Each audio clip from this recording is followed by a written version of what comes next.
તાજેતરમાં વડોદરાના માજલપુરમાં આવેલી અવધૂત ફાટક પાસે ખુલ્લી જગ્યામાં મૂર્તિકાર દ્વારા ગણેશજીની મૂર્તિઓ બનાવવામાં આવતી હતી, જ્યાં અર્ધનિર્મિત મૂર્તિઓ મૂકી રાખવામાં આવી હતી। આ જગ્યાએ અચાનક તોડફોડ મચાવી હોવાનો કિસ્સો સામે આવતા ચકચાર મચી જવા પામી હતી। આખરે આ મામલો ઉજાગર થતાં સ્થાનિક પોલીસ એક્શનમાં આવી હતી અને વધુ તપાસ હાથ ધરી હતી। પ્રાથમિક તપાસમાં સામે આવ્યું કે ચોરીના વાયરો સંતાડવા જતા મૂર્તિકાર અને યુવકો વચ્ચે બોલાચાલી થઈ હતી। તેની અદાવતે આ કૃત્યને અંજામ આપવામાં આવ્યું છે।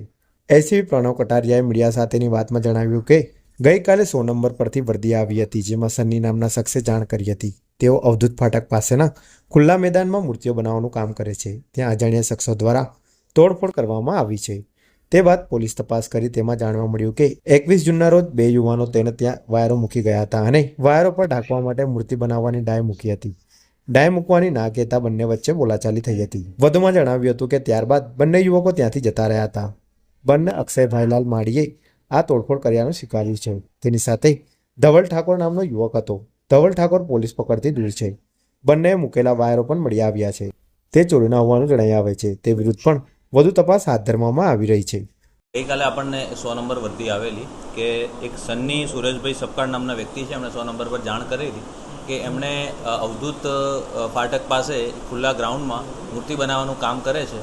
ત્યાં એમની જે મૂર્તિ બનાવવાની જે શોપ છે ત્યાં અમુક લોકોએ નાની મોટી તોડફોડ કરેલી છે અને એટલા માટે પછી ત્યાં પોલીસ પહોંચી તપાસ કરી તો પૂછપરછ કરતાં જાણવા મળેલું કે ગત 21 તારીખે 21 જૂનના રોજ 2 છોકરાઓ એ એમની ત્યાં અમુક વાયરો મૂકી ગયેલા અને વાયરો ઉપર ઢાંકવા માટે એમની જે મૂર્તિ બનાવવાની ડાય હોય એ મૂકેલી અને એ એમને ડાય મૂકવાનું ના કહેતા એમની વચ્ચે બોલાચાલી થયેલી અને ત્યારબાદ એ 2 છોકરાઓ ત્યાંથી જતા રહેલા। એટલે એ 2 છોકરાઓની શોધખોળ કરતાં એક જે છે અક્ષય ભાઈલાલભાઈ માળી, એને પોલીસે એની પૂછપરછ કરતાં એણે સ્વીકારેલું છે કે આ જે નાની મોટી તોડફોડ કરી છે એમાં એ વ્યક્તિ હતો અને એની સાથે ધવલ ઠાકોર એ 2 નામના વ્યક્તિઓ છે। ધવલ ઠાકોરની હાલ પોલીસ શોધખોળ કરી રહી છે અને એક નોન કોગ્નિઝેબલ ફરિયાદ લીધી છે BNS કલમ 324 અને 54 મુજબ। અને આ લોકો જે ધવલ ઠાકોર અને અક્ષય માળી એ જે વાયરો જે ત્યાં હતા એ પણ પોલીસને મળ્યા છે અને એ વાયરો પણ ચોરીના હોય એવું જણાય છે। એટલે પ્રાથમિક દ્રષ્ટિએ 41 1D એની CRPC 41 1D મુજબ એની કાર્યવાહી કરેલ છે અને ક્યાંથી ચોરીને લાવ્યા અને શું છે એની તપાસ હાલ ચાલુ છે। એવા કોઈ છે નહીં, 18 વર્ષની ઉંમર છે એની।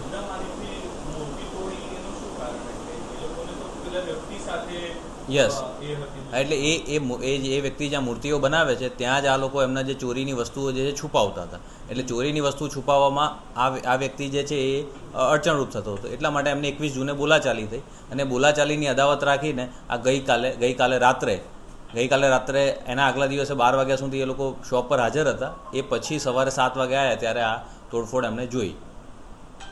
એનો ઇન્ટેન્શન એ જ હતો કે એની સાથે માથાકૂટ થઈ હતી, એને જઈને જેને જી હા।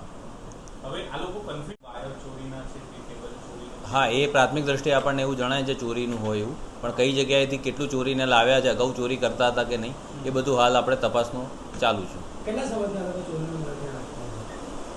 હવે આ વ્યક્તિ જે છે એ અગાઉ ગયા વર્ષે નવલખીમાં મૂર્તિ બનાવતા હતા, આ વર્ષે અહીંયા બનાવે છે।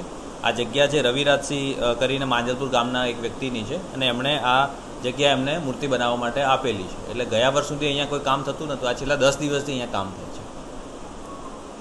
એ છે કે જે પણ જગ્યાએ તમે મૂર્તિ બનાવતા હોય એની પોલીસને જાણ કરો, ત્યાં રાત્રે એક વ્યક્તિ રોકાય જેથી કોઈ બનાવ બને નહીં। ત્યાં બને તો જો CCTV લગાવી શકાતા હોય તો એ લગાય અને લાઇટિંગ પ્રોપર રાખે અને જે પણ જગ્યાએ કરે ત્યાં પૂરતો ભાડા કરાર કે એ બધી વ્યવસ્થાઓ રાખે અને પોલીસને જાણ કરે। તો પોલીસ અમે અમારું PCR પેટ્રોલિંગ હોય છે, એટલે જે પણ આવા અમને આઈડેન્ટિફાઈ થાય કે આ જગ્યાએ મૂર્તિઓ બનાવે છે ત્યાં અમારી PCR પેટ્રોલિંગ રાખે, એટલા માટે જ અપીલ કરીએ છીએ। પોલીસને જાણ હોય તો પોલીસ કંઈક તકેદારી રાખી શકે।